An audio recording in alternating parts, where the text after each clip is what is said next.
Hello student, मैं आपका Vikesh sir. इस वीडियो में मैं आप लोगों के सामने पेंटिंग सब्जेक्ट 225 जिसका कोड है, और इसमें जो कि आप लोग जानते हैं हम लोगों में क्या होता है, इसमें प्रैक्टिकल सब्जेक्ट जो है प्रैक्टिकल सब्जेक्ट 70 का होता है और थ्योरी जो है वह 30 मार्क्स का होता है। तो मैंने इस पेंटिंग विषय के सारे प्रश्न उत्तर क्वेश्चन पेपर से लेकर कुछ एक्स्ट्रा क्वेश्चन और यहाँ बुक से मिलाकर मैं आप लोगों के सामने लेसन बाय लेसन लेकर आया हूँ, जिसमें मैं अभी आप लोगों को लेसन 1 3000 ईस्वी पूर्व से 600 ईस्वी तक कला का इतिहास तथा मूल्यांकन, इसका जो प्रश्न उत्तर है वह आप लोगों को सामने में लेकर आया हूँ। तो इसमें जो पहला पार्ट है जो 1.1 नास्ती लड़की, तो उसके प्रश्न पर ध्यान देंगे। पहला जो प्रश्न है, नास्ती लड़की की धातु मूर्ति हमें कहाँ से प्राप्त हुई है? तो नास्ती लड़की की धातु की मूर्ति हमें मोहनजोदारो स्थान से प्राप्त हुई है। दूसरा प्रश्न है, इसकी ऊंचाई क्या है? तो नास्ती लड़की की मूर्ति की ऊंचाई 4 इंच है। नास्ती लड़की क्या खड़ी अथवा बैठी हुई है? तो नास्ती लड़की की मूर्ति लेटे रहने की अवस्था में है। नास्ती लड़की ने क्या परिधान पहन रखा है? तो नास्ती लड़की की मूर्ति को जहाँ निवस्त्र दिखाया गया है वहीं इसके बाएं हाथ में कंधों तक चूड़ियाँ पहनी हुई दिखाई गई है। जूड़े के तौर पर उसके बाल बांधे गए।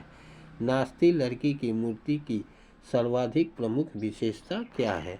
तो नास्ती लड़की की मूर्ति में कलाकार द्वारा कला की कलात्मक विशेषता ही इसकी प्रमुख विशेषता है। नास्ती लड़की का केश विन्यास कैसा है? नास्ती लड़की की मूर्ति का आकर्षण उसका केश विन्यास है। अन्य देवियों के छोटे कद की मूर्तियों में सजाए गए बालों का विन्यास विलक्षण है। जूड़े के तौर पर उनके बाल बांधे गए हैं।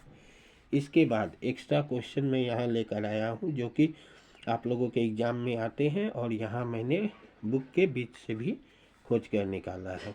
पहला प्रश्न है, किस युग के कलाकारों ने भारतीय कला के इतिहास में नए युग का सूत्रपात किया था?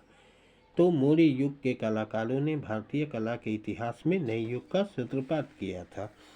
भारतीय कला के इतिहास में किस युग को स्वर्ण युग कहा जाता है? तो भारतीय कला के इतिहास में गुप्तकालीन युग को स्वर्ण युग कहा जाता है। यह जनरली एग्जाम में आता है। गुप्तकालीन वास्तुकला के नमूनों में क्या देखने को मिलता है? गुप्तकालीन वास्तुकला के नमूनों में कला, निपुणता, पूर्णता तथा कल्पना की शक्ति का पूर्ण मिश्रण देखने को मिलता है। गुप्तकालीन कला के प्रमुख गुण क्या है जो इस युग की पहचान बन गई? गुप्तकालीन कला के प्रमुख गुणों में होठों का थोड़ा सा टेढ़ापन, मूर्ति की आकृति में गोलाई, लकड़ी पर की गई खुदाई तथा सरलता प्रमुख है जो उस युग की पहचान बन गई है। अजंता के प्रसिद्ध चित्र किस युग में बनाए गए हैं? अजंता के प्रसिद्ध चित्र गुप्तकालीन युग में ही बनाए गए हैं। नास्ती लड़की की मूर्ति किस से बनी है? नास्ती लड़की की मूर्ति धातु से की बनी है। नास्ती लड़की की मूर्ति देखने में कैसी है? तो यह मूर्ति देखने में काफ़ी पतली एवं लंबी है। नास्ती लड़की की मूर्ति किस मुद्रा में है? तो इस मूर्ति में लड़की अपनी कमर पर दायां हाथ रखकर तथा बायां हाथ अपनी जांघ पर रखकर लेटे रहने की मुद्रा में है। तो स्टूडेंट्स, इसमें जो भी जितने भी एक्स्ट्रा क्वेश्चन था इस पार्ट से सब मैंने यहाँ कर डाला। मुझे नहीं लगता कि इसके अतिरिक्त और भी क्वेश्चन इस पार्ट से आएंगे।